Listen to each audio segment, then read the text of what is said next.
બનાસકાંઠાનું વિભાજન અને જેને લઈને ચોથા દિવસે પણ વિરોધ જોવા મળી રહ્યો છે। હવે દિયોદરને નવા જિલ્લાનું વડું મથક બનાવવાની માંગ થઈ રહી છે। મુખ્ય મથકની માંગ સાથે આજે દિયોદર બંધનું એલાન આપવામાં આવ્યું છે। દિયોદરને ઓગળ જિલ્લો આપવાની માંગ કરાઈ છે। સૂચિત ઓગળ જિલ્લા સંકલન સમિતિની સભા મળશે। નવા વર્ષના પહેલા જ દિવસે રાજ્ય સરકારે બનાસકાંઠાના વિભાજનની સાથે નવા વાવ-થરાદ જિલ્લાની જાહેરાત કરી હતી, જેના ઠીક એક દિવસ બાદ 2 જાન્યુઆરીથી અલગ અલગ માંગો સાથે અલગ અલગ શહેરોમાં બંધ પાળી વિરોધ થઈ રહ્યો છે। બનાસકાંઠા જિલ્લાનું વિભાજન કરતા વિરોધનો વંટોળ વધુ વકરી રહ્યો છે। વેપારીઓ વેપાર ધંધા બંધ રાખી રેલી કાઢી રોષ ઠાલવી રહ્યા છે। શિહોરી અને થરાદ બાદ ધાનેરા બંધ રાખી લોકો ભારે રોષ ઠાલવી રહ્યા છે। ધાનેરા હિતરક્ષક સમિતિ દ્વારા ધાનેરા બંધનું એલાન આપવામાં આવ્યું છે। ધાનેરાના લોકોની માંગ છે કે ધાનેરાને બનાસકાંઠા જિલ્લામાં જ રાખવામાં આવે। અગાઉ કાંકરેજના શિહોરીમાં પણ લોકોએ બંધ પાડી રોષ ઠાલવ્યો હતો। બજારો સજ્જડ બંધ રાખી કાંકરેજ તાલુકાને બનાસકાંઠામાં જ રાખવાની માંગ કરાઈ હતી, તો બીજી બાજુ થરાના લોકો પણ બંધ પાડી બનાસકાંઠા જિલ્લામાં જ રહેવાની માંગ કરી રહ્યા છે। તેમાં ધારાસભ્યએ પણ સહમતિ દર્શાવી હતી। એટલું જ નહીં, લોકો તો ત્યાં સુધી કહી રહ્યા છે કે જો અમારી માંગ નહીં સ્વીકારવામાં આવે તો અમે આનાથી પણ ઉગ્ર આંદોલન કરીશું। વધુ માહિતી મેળવીશું સંવાદદાતા કિશોર જોડાઈ ચૂક્યા છે ફોન લાઈન પર। કિશોર, જે રીતે આ વિરોધ જોવા મળી રહ્યો છે, સતત ચોથા દિવસે વિરોધના વંટોળ આવી રહ્યા છે, સામે લોકો બંધ પાડી પોતાનો વિરોધ દર્શાવી રહ્યા છે, હાલ શું પરિસ્થિતિ છે, સ્થાનિકો શું કહી રહ્યા છે, અને એમાં જ્યારે ધારાસભ્ય પણ પોતાના સૂર મિલાવી રહ્યા છે ત્યારે તેઓનું પણ શું કહેવું છે? ચોક્કસથી અમને જણાવી દઉં કે જિલ્લાના 2 ભાગ થયા છે ત્યારથી જ વિરોધના વંટોળ ઉઠ્યા છે। દિયોદર, કાંકરેજ અને ધાનેરામાં વિરોધ થઈ રહ્યો છે। મહત્વની વાત તો એ છે કે કાંકરેજના લોકોની માંગ છે કે કાંકરેજને બનાસકાંઠામાં જ રાખવામાં આવે।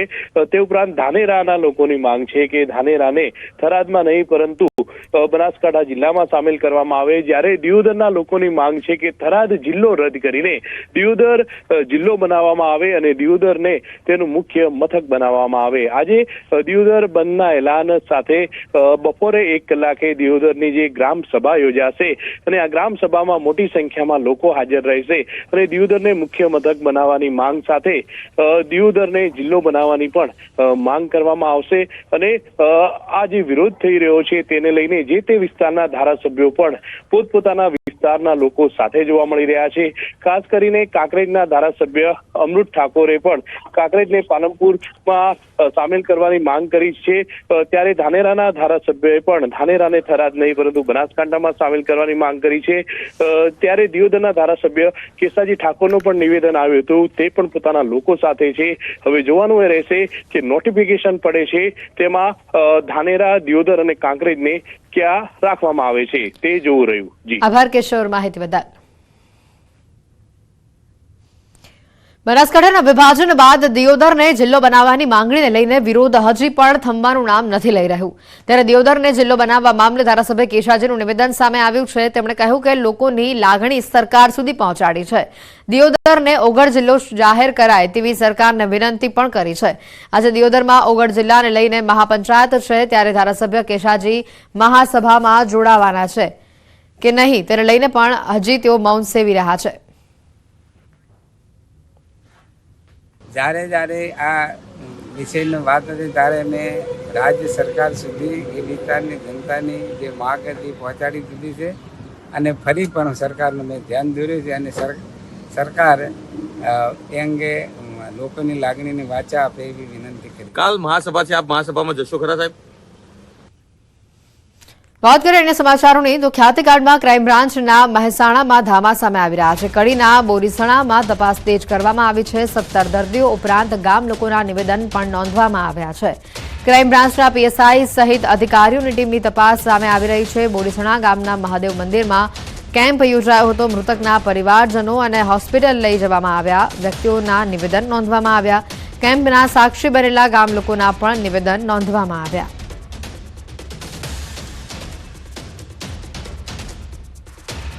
કડીના છત્રાલ હાઈવે પર પાંજરાપોળ નજીકની ઘટના સામે આવી છે। કારમાં અચાનક જ આગ લાગી। ગાડીમાં આગ લાગ્યાની જાણ થતાં જ કારમાં સવાર વ્યક્તિઓ ઉતરી ગયા હતા। જ્યારે કાર આગની લપેટમાં આવી ગઈ હતી અને ત્યારે કડી પાલિકા ફાયર બ્રિગેડની ઘટના સ્થળે પહોંચી આગ પર કાબુ મેળવ્યા હોવાની પણ તસવીરો સામે આવી હતી।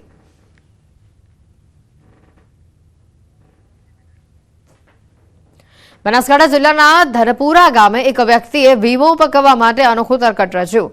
ભગવાન રાજપૂત નામના શખ્સે પોતાના કરોડોના વીમાની પોલિસી પાસ કરવાના લાયમાં પોતાની જ હોટલના એક શ્રમિકની હત્યા કરી તેના મૃતદેહને કારમાં સળગાવી દીધો. મળતી માહિતી અનુસાર 27 ડિસેમ્બરે સળગેલી હાલતમાં એક કાર મળી આવી હતી, જેમાં સળગેલી હાલતમાં એક વ્યક્તિનો મૃતદેહ પણ હતો. આ કાર આરોપી ભગવાન રાજપૂતની જ હતી, જેથી લોકોને એવું લાગે કે ભગવાન રાજપૂતનું મોત થઈ ચૂક્યું છે. પ્રાથમિક દ્રષ્ટિએ પોલીસને એવું જ લાગ્યું કે આ ભગવાન રાજપૂતનો મૃતદેહ છે, પરંતુ પોલીસે શંકા જતા તપાસ તેજ કરી અને બાદમાં સામે આવ્યું કે આ મૃતદેહ ભગવાન રાજપૂતનો નહીં, પરંતુ તેના જ હોટલના એક શ્રમિકનો છે. 5 લોકો સાથે મળી ભગવાન રાજપૂતે આખી ઘટનાને અંજામ આપ્યો. વીરાભાઈ ગમિતી નામના વ્યક્તિને હોટલ ઉપર કામ કરવાના બહાને ઘરેથી લીધો અને તે બાદ તેને આ કારમાં સળગાવી દીધો. આમાં આખી ઘટનાને અંજામ આપ્યો. આ 5 આરોપીઓની ધરપકડ હાલ કરી લેવામાં આવી છે. મુખ્ય આરોપી ભગવાન રાજપૂત હજી પણ ફરાર હોવાની માહિતી છે, જેને ઝડપવા પોલીસ કામે લાગી છે. इंश्योरेंस के लिए किया है. इसकी जो गाड़ी है और खुद का टर्म इंश्योरेंस टोटल मिला के अराउंड 1 करोड़ है. और इसने इसकी एक होटल है केदारनाथ करके, वो और इसने जो गाड़ी भी ली थी उसका टोटल खर्चा इसको अराउंड 1 करोड़ का लोन था इसके ऊपर. जो बैंक स्टेटमेंट वगैरह हमने लिए हैं उससे ये पता लगता है कि लोन नहीं चुका पा रहा था या नहीं चुकाना चाहता था, तो इसने सोचा कि ये पूरा षड्यंत्र अगर मैं करूँगा तो मुझे 1 करोड़ के अराउंड जो है इंश्योरेंस मनी मिल जाएगा. तो यही इसका मेन मोटिव था.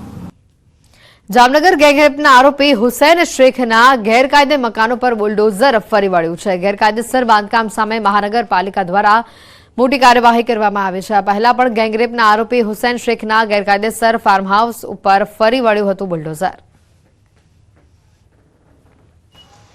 અને આ ઉપર લગભગ 6 થી 7 ગુના છે, જેમાં આર્મ્સ એક્ટ અને એનડીપીએસ ના ગુના પણ છે આના ઉપર. અને આના જે અત્યારે બાંધકામ છે રંગમતી નદીના પટમાં છે અને એ ગેરકાયદેસર બાંધકામની કારણે ઘણા વખત જામનગરમાં જ્યારે વરસાદ થાય છે તો બાઢની પણ પરિસ્થિતિ સર્જાય છે. એટલા માટે આ જેએમસી દ્વારા બાંધકામ હટાવવાની કાર્યવાહી ચાલુ છે. સુરતના ભેસ્તાન વિસ્તારમાં 2 બાળકીઓ સાથે હડપલા કરનાર નરાધમ પોલીસના સકંજામાં આવી ગયો છે. ઉનપાટિયા નજીક અલીફનગર ખાતે સોસાયટીમાં ઘર પાસે રમતી 2 બાળકીઓ સાથે નરાધમ યુવકે શારીરિક હડપલા કર્યા, જે સમગ્ર ઘટના સીસીટીવીમાં કેદ થઈ છે. ઘટનાની ગંભીરતાને લઈ પોલીસે આરોપી સામે પોક્સો હેઠળ ગુનો નોંધ્યો છે. પોલીસે ગણતરીના કલાકોમાં જ આરોપી મોહમ્મદ નાઝીર અંસારીને ઝડપી પાડી વધુ કાર્યવાહી હાથ ધરી છે. ઘટનાના આ જે સીસીટીવી પણ સામે આવ્યા છે અને જેને લઈને પોલીસે સમગ્ર મામલે વધુ તપાસ હાથ ધરી આ નરાધમને કડકમાં કડક સજા થાય તેવી લોકો પણ માંગ કરી રહ્યા છે. ભેસ્તાન વિસ્તારની આ ઘટના છે. આખી ઘટના સીસીટીવીમાં કેદ થવા પામી છે.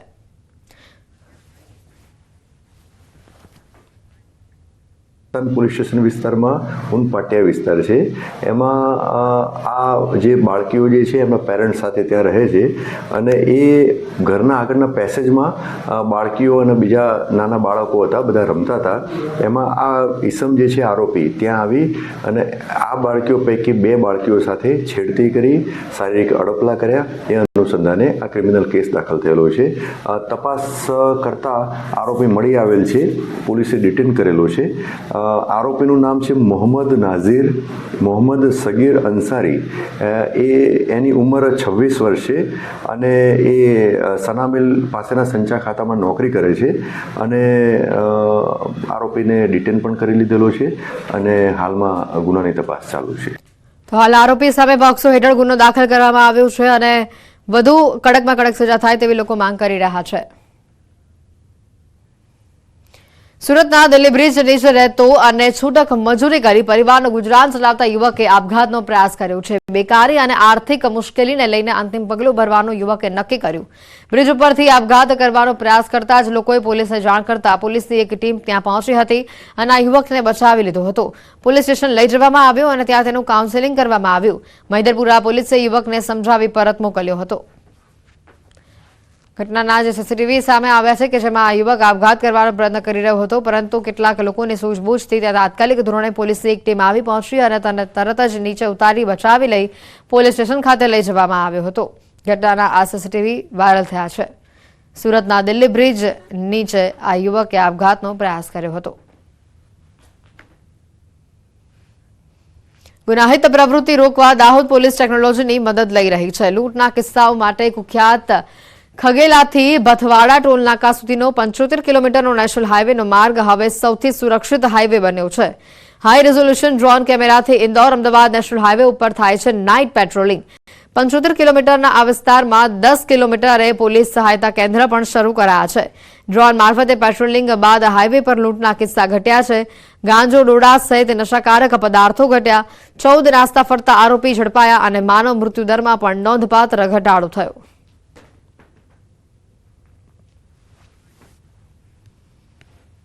હાઈવે રોબરીનો એટેમ્પ્ટ થયો, જેમાં ડ્રોનથી પોલીસે પીછો કર્યો અને શકમંદોને લઈ આવવામાં આવ્યા. ત્યારબાદ એક પણ હાઈવે રોબરીનો કિસ્સો દાહોદ જિલ્લામાં બન્યો નથી. આમ ડ્રોનની મદદથી આશરે 1,60,00,000 રૂપિયા જેવું ડ્રગ્સ પકડાયું છે. ગૃહ રાજ્યમંત્રી હર્ષ સંઘવીએ રાજકોટની મુલાકાત લીધી અને ત્યાં વકફ બોર્ડના નામે નવાબ મસ્જિદની 3 દુકાનો ખાલી કરાવાઈ હતી અને તે સ્થળની મુલાકાત તેઓએ કરી, જ્યાં હિન્દુ વેપારીઓ સાથે વાતચીત કરી હતી અને આશ્વાસન આપ્યું હતું. મહત્વનું છે કે થોડા દિવસ પહેલા દાણાપીઠમાં વકફ બોર્ડના નામે નવાબ મસ્જિદે 3 દુકાનો ખાલી કરાવાઈ હતી. 3 હિન્દુ વેપારીઓની દુકાનોના સામાન બહાર ફેંકી બળજબરીપૂર્વક દુકાનોને ખાલી કરાવવામાં આવી હતી. વેપારીઓ દ્વારા એ ડિવિઝન પોલીસ સ્ટેશન ખાતે ફારૂક મુસાણી સહિતના વ્યક્તિઓ વિરુદ્ધ ગુનો દાખલ કરાયો છે અને જે બાદ પોલીસે ફારૂક મુસાણી સહિત 9 વ્યક્તિઓની અટકાયત કરી છે. હિન્દુ મુસ્લિમ ધર્મના લોકોએ સાથે મળીને દુકાનમાં સામાન પરત મૂક્યો. ત્યારે હર્ષ સંઘવે વેપારીઓ સાથે વાતચીત કરી સમસ્યા સાંભળી હતી. દાણાપીઠ વિસ્તારમાં જય જય શ્રી રામ અને વંદે માતરમના નારા પણ લાગ્યા. જે બેઠકમાં સ્થાનિક ધારાસભ્ય રમેશ રટીલાળા, રાજ્યસભાના સાંસદ રામ મોકરિયા, ધારાસભ્ય ઉદય કાનગડ, ડોક્ટર દર્શિતા શાહ આ સહિતના લોકો હાજર રહ્યા હતા. રાજકોટના દાણાપીઠમાં રૂબરૂ આવ્યા, મને પાસે બોલાવીને પૂછ્યું કે આ બધું કેવી રીતે થયું, એ બધી વિગત મેં જણાવી. સાહેબે કીધું કે અમે બધા તમારી સાથે જ છીએ, ભવિષ્યમાં આવું કોણ ન થાય એના માટે અમે પૂરેપૂરી મહેનત કરશું. રાજકોટમાં CM Bhupendra Patel chamber of કોમર્સના સ્નેહમિલનમાં મોટી જાહેરાત કરી છે. સીએમએ રાજકોટમાં કન્વોકેશન સેન્ટરની જાહેરાત કરી. મુખ્યમંત્રી ભૂપેન્દ્ર પટેલે જણાવ્યું કે કન્વેન્શન સેન્ટરની તમારી માંગણી છે તો હવે અમે પણ આપી જ દઈએ તમને. કન્વેન્શન સેન્ટર માટે જેટલી જગ્યા તમે ઝડપથી શોધો એટલી ઝડપથી સરકારની તૈયારી છે. વધુમાં સીએમએ સૌરાષ્ટ્રના ભરપૂર વખાણ પણ કર્યા અને કહ્યું કે વર્લ્ડને હચમચાવે તેવું સૌરાષ્ટ્ર છે. પથ્થરને પાટું મારી એમાંથી પૈસા ઉભા કરે તેવી તાકાતવાળા વ્યક્તિઓ છે અને ગુજરાત સરકાર કોની જોડે આશા રાખે? તાકાતવાળા વ્યક્તિ જોડે જ આશા રાખે ને, બાકી તો સરકારને આપવાનું જ છે. વર્લ્ડને હચમચાવે એવું સૌરાષ્ટ્ર છે અને પછી કિંમત ને પૈસાની ક્યાં વાત આવે એમાં?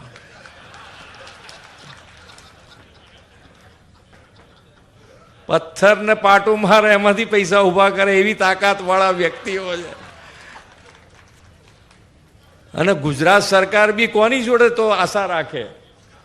તાકાતવાળા વ્યક્તિ જોડે જ આશા રાખે ને, બાકી તો આપવાનું જ છે સરકારને. તો જંત્રી વિશે સીએમએ ઉમેર્યું કે જંત્રી ભાવ વધે કે ન વધે, અત્યારે જે ભાવ છે તે મુજબ જ તમે જીઆઈડીસી બનાવી દો. જગ્યા શોધી લો અને જો જગ્યા હોય તો જીઆઈડીસી બોલાવી આપી પ્રોસેસ પણ પૂર્ણ કરાવી દો. વેપારી માણસ છો તો નુકસાનીમાં થોડું જવાય, ઝડપથી કામ પૂર્ણ કરી દો. જીઆઈડીસી અને જીઆઈડીસીમાં વિજયભાઈ એક અત્યારે કે જંત્રી તમે ના વધારવાના હોય તો જીઆઈડીસીની જંત્રી પ્રમાણે 100%, 125% અને 150% પ્રમાણે વ્યાજબી, નહીતર પાછી એ ઉપાધિ થશે. અને તમ તાર અત્યારે હજુ તો વધારો ત્યારે થાય ના થાય ત્યાં સુધી અત્યારે તો જે ભાવ છે એ પ્રમાણે છે ને, તમે જીઆઈડીસી તો બનાવી દો. રાજકોટ જિલ્લાના ઉપરેડાના પ્રાસલામાં સ્વામી ધર્મબંધુજી મહારાજ પ્રેરિત 25મી રાષ્ટ્રકથા શિબિરનું આયોજન કરવામાં આવ્યું અને જેના સમાપનમાં સીએમ ભૂપેન્દ્ર પટેલ ઉપસ્થિત રહ્યા હતા. જેમાં સીએમ ભૂપેન્દ્ર પટેલે હિન્દીમાં લોકોને સંબોધિત કર્યા.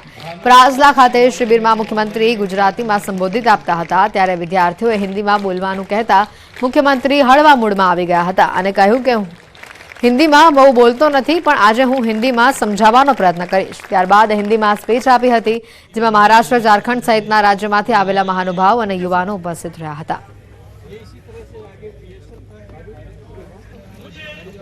ठीक है, मैं थोड़ा बहुत कोशिश करता हूँ मैं हिंदी में बोल सकूं,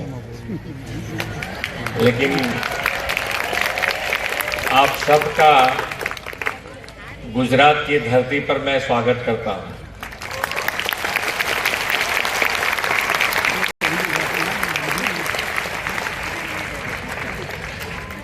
मेरा प्रवचन गुजराती में रहता है, लेकिन मैं पढ़ के भी गुजराती में लिखा है, लेकिन मैं कोशिश करता हूँ कि ये हिंदी में आपके सामने रख सकूं.